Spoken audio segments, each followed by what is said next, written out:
ሰላም ሰላም ውድና የተከበራችሁ አድማጭ ተመልካቾች የዮሐና ዩቲዩብ ቻናል ቤተሰቦች በያላችሁበት ዓለም ጥግ ሰላም፣ ጤና፣ ደስታ ይብዛላችሁ። እንኳን ወደዚህ ቻናል በደህና መጣችሁ። የምሳሌ ድራማን ነው በዚህ ቪዲዮ ይዤ የመጣሁት። እስከ ፍጻሜ ቪዲዮን በማየት አብራችሁ እንድትቆዩ ስል በአክብሮት ጋበዝኩ። እንዲሁም ለድምፅ ጥራት ትንሽ ድምፄ ጥራት የለውም እና ለዛም ይቅርታ ጠይቃለሁ።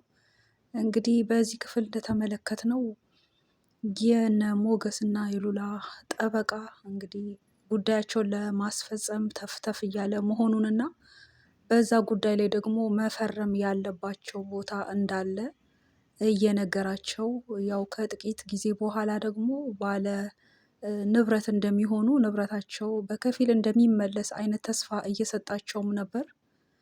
እናም የሞገስ ስልክ በአጋጣሚ ሲደወል አስቸኳይ ነውና መሄድ አለብኝ የማስፈጸሙ አስቸኳይ ጉዳይ ነው ብሎ እንግዲህ ሊሄድ ሲነሳ ጠበቃው ግን አሻፈረኝ ብሎ እንግዲህ አይሆንም፣ ስለ ጉዳይ ይመለከታል፣ ካልሆነ እኔ በራሴ እንዳለ ጉዳይን እንድፈጽም እንዳጠብቅ በሚል እንግዲህ ሲናገር ሞገስም ያው በቃ ሉላ ትፈርምልህ ብሎ እንግዲህ ተሰናብቷቸው መሄዱን ተመልክተን ነበር። ይህም ጠበቃ እንግዲህ የሞገስ እግር ከዛ መንቀሳቀሱን ከተመለከተ በኋላ ሉላን እንግዲህ በማማለል ሲመለከታት ነበር። እሷም እንግዲህ ከመጀመሪያውም የጠበቃው ሁኔታ አላማራትም፣ ደስ አላላትም። ያው ከሞገስ ጋር በመሆኗ ብቻ ያው ጉዳይም ስለሆነ ለማስፈጸም በሚል ነው እንጂ እይታውም ደስ አላላትም።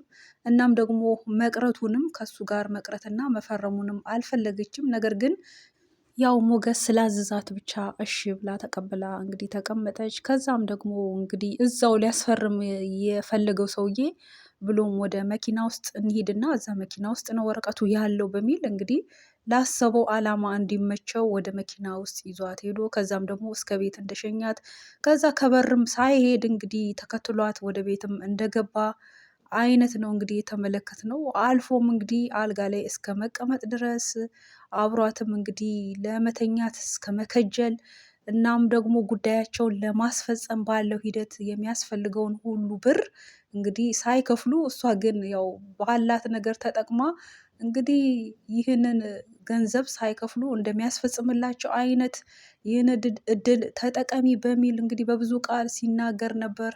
እሷ ግን እንግዲህ በጭራሽ ይህ የማይሆን ነገር ነው፣ በዚህ ልክ እንዴት እንግዲህ በሚል በጣም ያው በቁጣ ነበር ስትመልስለት የነበረው። ቤቱንም ለቆ በሰላም እንዲወጣ ስትነግረውም ነበር። እሱ ግን እንግዲህ ሉላን እስከ መጎተት ድረስ እጇን ጎትቶ እንግዲህ እስከ መለመን አይነት ብሎም ለማስገደድ አይነት ነበር። እናም ደግሞ በዚህ ሰዓትም ያው ሞገስም በቅርብ ርቀት እየመጣ ደርሶ ነበር ወደ ቤት አካባቢ። በሌላ በኩል ዝና ከተፈታ ጊዜ ጀምሮ ያው በመፎከር ላይ ነው። እናም ደግሞ ኤፍራታንም ለመግደል ለማስወገድ አይነት ነገር ፍላጎት እንዳለው ይህንንም ሀሳቡን ደግሞ አብሮት ለሚሰራው ለካሌብ ሲያሳውቅ ነበር። እሱም ደግሞ ያው ሰው መግደል በጭራሽ አይሆንም፣ 2 ቅጣት ነው፣ ይህንን እንዳትዘነጋ እያለውም ነበር።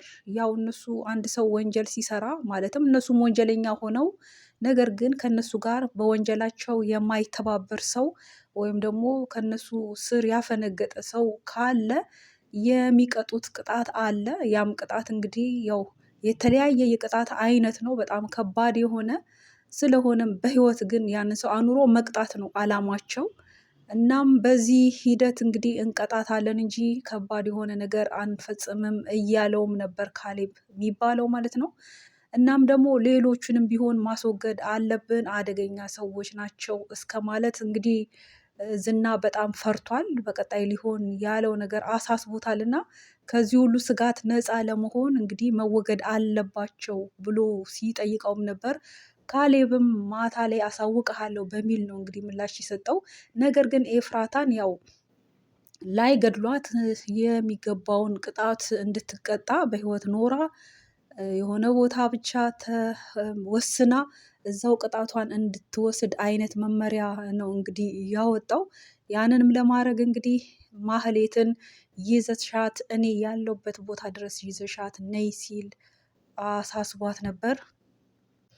በሌላ በኩል መድብል አንድ ፍንጭ ሰምቶ በዛም በሰማው ፍንጭ ትንሽ ደስታም ፍርሃትም አጭሮበታል። ያም እንግዲህ የመርማሪ ፖሊስ ለመድብል ደውሎለት የብሩክ ስልክ ከቀናት በፊት ስልኩ ክፍት እንደነበር የሚያሳይ መረጃ እንደደረሰው ነው። እናም ያንን ስልክ ደግሞ ማን ሊከፍት ይችላል የሚል እንግዲህ ሀሳብ አሳስቦታል። ምክንያቱም ማን ሊከፍት ይችላል ስልኩን? አንድ ወይ በህይወት አለ ወይ ደግሞ ስልኩን የከፈቱት ደግሞ ለዓላማቸው ራሳቸው ግብረ አባሮች የዝና ግብረ አባሮች እነዚሁ አጋቾች እነዚሁ ጭቆና እያደረሱ ያሉት ወንጀለኞች ናቸው የሚል መደምደሚያ ላይም ደርሷል። ለዛም ደግሞ በተጨማሪ መረጃዎችንም እያሰባሰበ ነበር።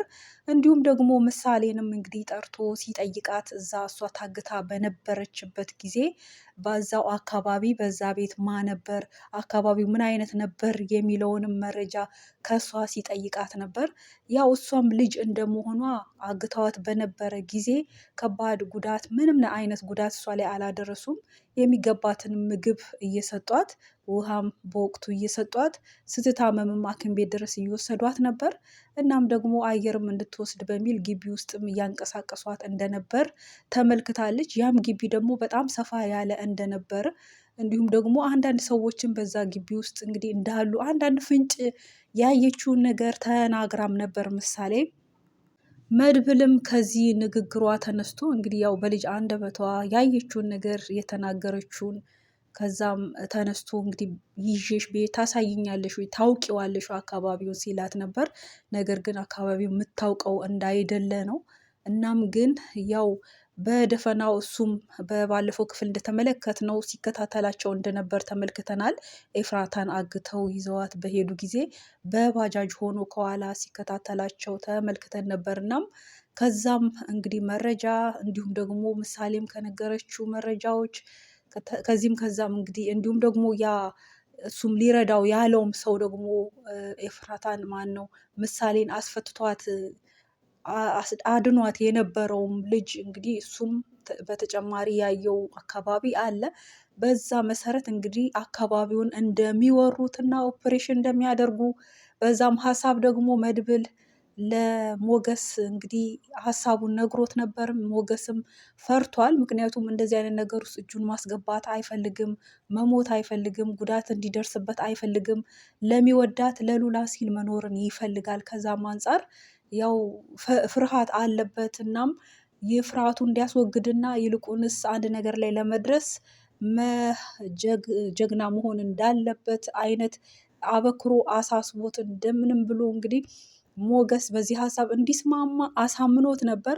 ሞገስን በስተመጨረሻ እሺ ብሎት ነበር። እንግዲህ በዚህ ሀሳብ ተቀጣጥረው እዛ ግቢ ሄደው እንግዲህ ግቢውን ለመፈተሽ ቀድመው ለፖሊስ ከማመልከት በፊት ያው ለፖሊስ ቢያመለክቱ ፖሊስ በቀጥታ እዛው አካባቢ ሊሄድ ይችላል፣ ቦታው ላይ ሊሄድ ይችላል። ነገር ግን ያው ግቢውንም እንግዲህ ዘልቆ ገብቶ ፍተሻ በሚያደርግ ጊዜ ይልቁንስ እነሱ ዱካቸውን ሊያጠፉ ስለሚችሉ አካባቢያቸውንም እንዲሁም አንዳንድ መረጃዎችን ጭራሹኑ ሊያጠፉ ስለሚችሉ በመጀመሪያ እኛ ሄደን አካባቢውን እንቃኛለን፣ እዛም ገብተን ብሩክ ያለበትን ሁኔታ ማየት አለብን በሚል ሀሳብ ተስማምተዋል።